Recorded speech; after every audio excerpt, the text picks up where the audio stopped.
Welcome to my review for the Colorway Bk29. I bought this bike second hand with my own money, so I don't owe Colorway anything. This was a weird one, if I'm honest, because it seemed in pretty new good condition, but the guy budged it. I have no idea what he actually did to it, but it required a lot of fixing. It was apparently it required some work when I bought it because the pedal assist wasn't working, the throttle was on, and the left brake lever was jamming, it wasn't squeezing properly. So I knew I had to do some repairs. So when I got it on, I googled how to reset the computer. I did that, and it reset the mileage as well. So I have no idea how many miles it had actually done. It said 170 when I bought it, but it could have been reset in the past, so I have no idea really. The next thing was the brakes. Now the cables were wired the wrong way around, so the right brake was actually the back brake when it should be the left one. So I switched them over and the brake lever was still sticking. So I knew at that point it wasn't the lever because I'd used a different lever. When I checked the caliper, that was fine. So in the end I basically took away the brake cable and the sleeve, went to Halfords and bought a completely new one, and that seemed to fix it. Basically I think the wire was jamming in the sleeve itself. So did that and brakes worked fine. So now I'd fixed it, it was time to go on our test of it. First impressions, I have to say I really like the bike. It's a really good looking bike with dual suspension. What's not to like? So let's have a look at the bits. The tyres are 20x4 inch fat tyres. The inner rims are one piece, I believe plastic, they feel plastic. Which at first I thought was a little bit bad, but it's just like the old BMXs to be fair, and it makes it lighter, I'd say. It has front and rear plastic mud guards, which usually they like to use a metal one, but again plastic's lighter, and if it stops mud, who cares? It has a 7-speed Shimano Tony gear system, again the standard, nice, cheap and reliable. It has a nice big front headlight, and the rear light is also a brake light as well, so points for that. The front light looks really cool, to be honest. The pedals are metal with a nice big surface area. I like the pedals. It has a nice long comfortable seat, looks good, gives plenty of padding, good seat.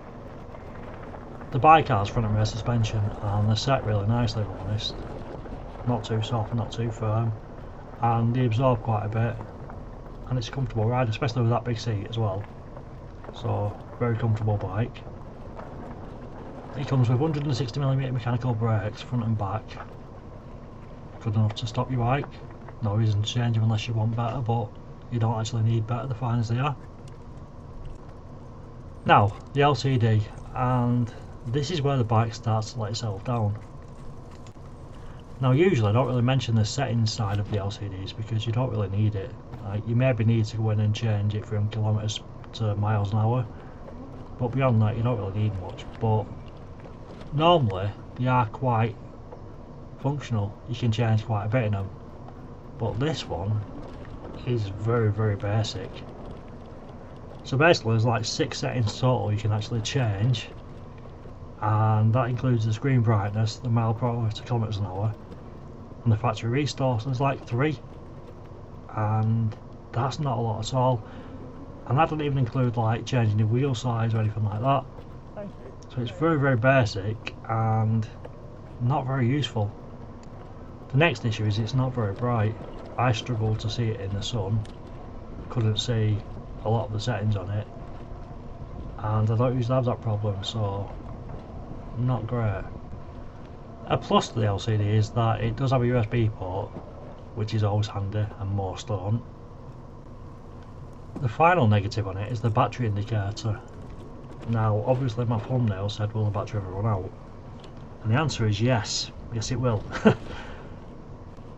So basically after about 25 miles the battery indicator was saying 3 bars but flashing the 2 and then going back to the 3 and then flashing the 2 and going back to the 3 as it does. Gets to 30 miles, it's still doing the same thing. Like this battery just wasn't running out at all, or the indicator said it wasn't. and I like to try and drain the batteries to find out the range you get, because it's good for you guys to know. So I figured it had about 5 miles left in the battery, maybe more. I had no idea because it just seemed to be going on forever. So I figured I'd do a decent sized loop of area to try and run the battery out, and 2 miles later it'd gone into the 2 bars, into the 1 bars, and flashing on none. So that last 2 bars had virtually no charge, and it's all in the final 3 bars, which is insane. Like, who programmed that thing? Why on earth would you make it so that there's just no indicator in the last 2 bars? That's just stupid. And as I said, there's very limited control of the settings. There's no way to actually go into the computer and program it so it actually distributes the power between all 5 bars and gives you an accurate reading. So, very disappointed with that part. Also, the LCD is calibrated wrong on the speed. It says it's doing about 15.5 miles an hour, when it's actually doing a bit less. It's doing about 14, if I'm honest. That's what the GPS said anyway. Now the battery is a 48 volt, 15 amp hour battery, and in honesty, 32 mile from a 15 amp hour battery is really good. The battery is very impressive. Shame about the LCD, but the battery is really good. Now the motor, it's a 250 watt motor. I have no idea the new meters, as it doesn't actually say it on the Colorway website. On the hill test it felt really nice, it gets up the hills really good. So it's got a really good motor in it, I like that. So what do I think of the bike? Well, on the website it's €900, and that's about £780. And for a dual suspension bike, that's really comfortable to ride, and does like 32 miles from a single charge. That's really good, to be fair. I'm quite impressed with the bike overall. Now the one that I have has a throttle on it, which can be locked and unlocked. When you unlock the speed, it does 19.8 miles an hour, so not much of an increase, but 20 miles an hour is not bad. Now I don't know when you buy a bike whether it'll have a throttle on as well, because companies are going through affairs now of taking the throttles off just to make it that extra bit legal, which I don't understand why, but meh, it's not my choice, is it? So yeah, I can't tell if yours will have a throttle or not, but this one did. So, would I recommend the bike? Well, at 780 quid, I think it's great value for money. Dual suspension, decent range, good comfortable bike. You can't really go wrong at that price, if I'm honest. So yeah, I'd very much recommend the bike, and the flaws are the flaws. They're not perfect, but they're not deal breakers for me, so yeah, I'd absolutely recommend the bike. So again, if you've got this far, thank you for watching. If you like the content I'm making, please like, follow and share, it really does help. Any questions, feel free to put them in the comments and I'll get back to you. And I'll see you in the next video.